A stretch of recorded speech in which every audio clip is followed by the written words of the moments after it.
right, everybody. Good morning. Oh, good morning. It's the Ick Boys after hours. I didn't do it after like it's either way after hours or pre hours because I couldn't do it the other day. It's been crazy around here. Anyway, I guess we'll do the roll call. There is what is your name? There's Rock and Roll Hoochie Coo Stew. That's Chew. There's Big Fatty Chunker. There's Nom Nom over there driven out of the screen. If you look back here, right by the air hose, there's Fry. Catfish Fry. Anyway, I do the roll call. School Crew, Fish Faction Tank Talk Show. Anyway, hey, so the other day I went out and I see something interesting. I come home, I do the research on it, and I bring it to you. So we're going to talk about the green heron. I thought it was a night heron, because my eyes aren't what they used to be, but same size as a night heron. It was the green heron I saw was actually a juvenile. They kind of look like a night heron, but I saw a green heron, not a night heron. Butyrides biscerans. Butyrides virescens. Jeez, I'm bad with the binomial nomenclature. It irritates me when people say the Latin name. When a lot of these names are Greek, it's so Latin. Or they're named after a dude. You know, tons of animals named after a dude. They aren't Greek at all, or sorry, Latin at all. Whatever. It's just a pet peeve. Okay, so the green heron. Green heron is found all over North America, except in the mountain and desert, except in the mountains and the desert basins. This is a really interesting bird. So as you probably saw from my short, when I took video of this little creature, it is really hard to see. It was right in front of me. It's really hard to see. It blends in really well. It has excellent camouflage. I think I lost it twice. This thing was no more than 20 feet away from me. Maybe 30 feet. It was really close. It was not a small bird. Anyway. So they have excellent camouflage. They appear to have no neck. They like to tuck that thing in. And it looks like they go straight from head to body, no neck. So it's thought that they do this for balance. They also do it for this. Kind of say it was the egret and the great blue heron. They have a ton of vertebrae in that neck, and they're articulated such that they can store this energy in there, and then they use their musculature to pop that thing out and nail whatever they're gonna be eating. So speaking of that, this is amazing. So humans use tools, chimps use tools, the bonobos use tools, Caledonian crows use tools, and these birds use tools. Green heron. I don't know if you can call it a tool, but I mean, depends on how you define tool, and I don't have the definition of tool. I don't have Webster's in front of me, but this bird will actually go and find bait, and they'll throw it in the water, and they'll wait for a fish to come and take the bait, and they'll nab that fish. So they've been known to use bugs and worms and breadcrumbs.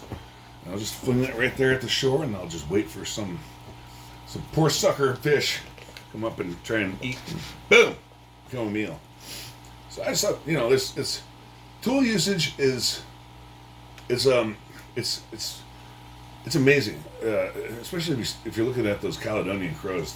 The thought process that takes place in those little tiny bird brains is really it's. I mean, but they have to do it evolutionarily speaking. I mean, it must have become necessary for them to be able to problem solve like that. Otherwise, they wouldn't be able to do it. So anyway, these green herons are thought to be extremely intelligent. But they're shy. They're kind of shy. I'm kind of amazed we saw that one. Because apparently they're not like endangered or anything, but they're hard to spot. But so they're shy, but they will defend themselves and their territory, their nest, their young, ferociously. So they have a 5 to 8 year lifespan. They summer in the eastern United States. That'd be east of the Mississippi River, but they winter in South and Central America. Two birds have been blown off course to Wales, and one bird made it to Hawaii somehow. Why the little tiny speck of this gigantic ocean? Boom! There's a green heron blown up. Of course, who knows? Maybe it pitched around on a boat. I mean, who knows, man? It's a big world. It's a small world. They hunt both day and night, and it's amazing that they use bait to do it. So when they're breeding, so the breeding of these things is kind of interesting. If they lose a clutch, so say they have they have a predator come in and invade the nest, they have a snake come in and eat the eggs or whatever, or another bird or whatever. If someone comes in and eats their eggs, she will go immediately back into. I think the term is still estrus, but she becomes immediately, ready to relay the eggs. So that doesn't happen a lot, but it does happen in nature and it happens here. So, and then in the breeding season, a lot of birds like Canada geese will mate for life. I think cardinals mate for life. These birds mate for one season, so they.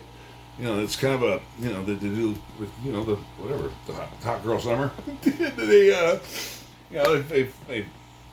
find a partner and they pop out them eggs and they stay monogamous to each other for the one breeding season, and then their splits fill and they go off and find someone else or I guess they could find the same person the next year, but it's not like that's part of their evolutionary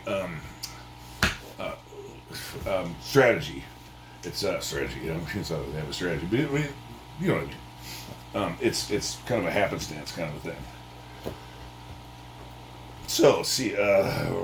So after breeding, they will wander. Okay, a lot of birds will come back to the same nest. Like I used to have a family of cardinals that lived right about my front window in bush, and we had a great view of their nest. Anyway, about 3 months ago, a tornado rolled through St. Louis, and I think it killed them. But they came back every year. They came back 3 years. They came back to this. They didn't come back to the same nest, but they came back to the same bush. And it's a small bush just right outside my window. So anyway, a lot of birds will come back to the very same nest. Some of them come back to the same general area. These birds.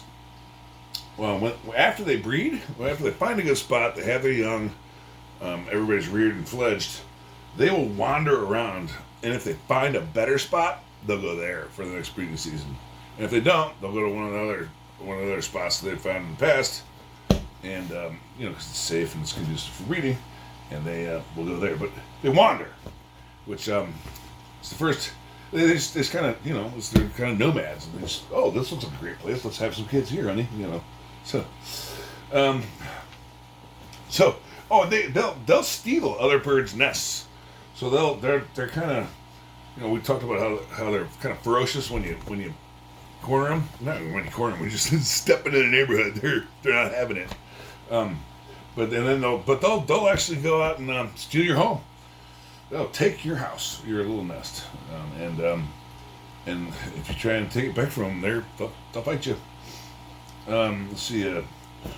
The population of these birds is on a steady, slow decline.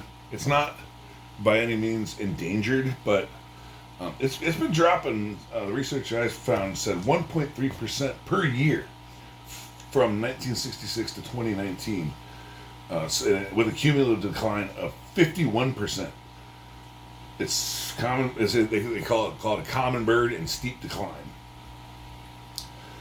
Let's see. So one of the things I saw on the video, of that little short that I took of it, is right at the end when these kids wandered too close to it. If you look at its head, it flares up its little cap. And it's subtle. It only lasts for a split second, but you see it. And they do that when they're threatened. And that's what he saw the kid as a threat, and he just fluffed that thing out, and it's just kind of cool how they do that.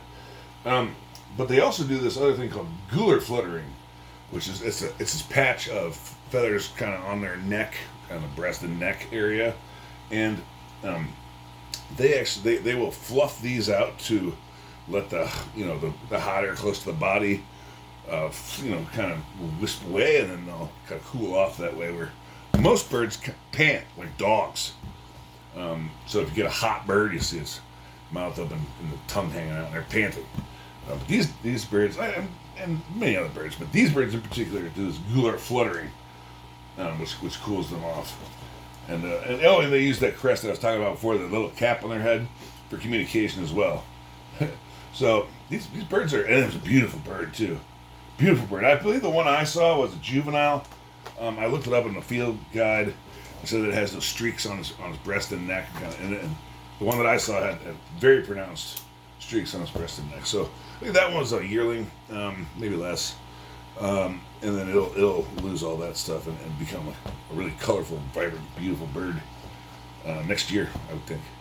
So that's 2 years, 1 year to get to adulthood, and then they got about 4 to 7 years left. And then they're bug food. So that's the green heron. That's the green heron we saw, and it's a beautiful bird. Beautiful. I wouldn't expect. I didn't even know we had those here. So we had night herons and great blue herons. Green heron was an unexpected treat for me. So, I found out some other bird facts. I mean, I know we're the ick boys, and shorten ichthyology to just ick. I mean, ichthyology is the study of fish and fish-like creatures. It's fun.